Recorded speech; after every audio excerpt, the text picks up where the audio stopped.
Huling linggo na ng Nobyembre, alamin natin kung may hahabol pa bang sama ng panahon na papasok sa Philippine Area of Responsibility.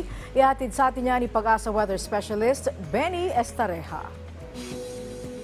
Magandang araw. Para sa lagay ng ating panahon, wala po tayong ninomonitor na bagyo or low pressure area sa loob or labas ng Philippine Area of Responsibility.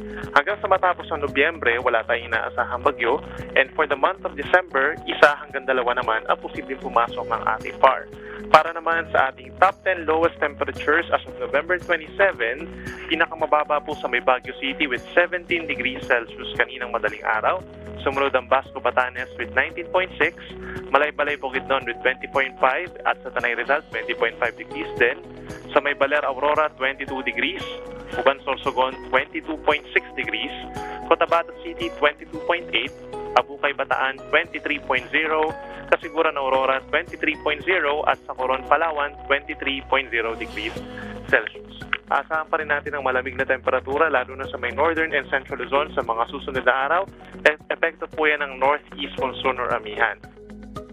Meron tayong may hilang ulan sa Cagayan Valley, Apayao, Kalinga, Mountain Province, and Ifugao. Sa susunod po ng mga araw, dulot yan ng northeast monsoon habang may mga pulupulong mahilang ulan dito sa Abra, Benguet, at Ilocos Region.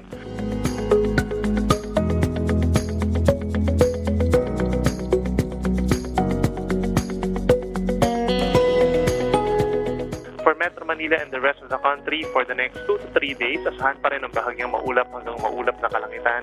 Nasasamahan lamang ng mga pulupulong pag-ulan dulot ng localized thunderstorms plus the easterlies. Narito naman po yung lagay ng ating mga dams.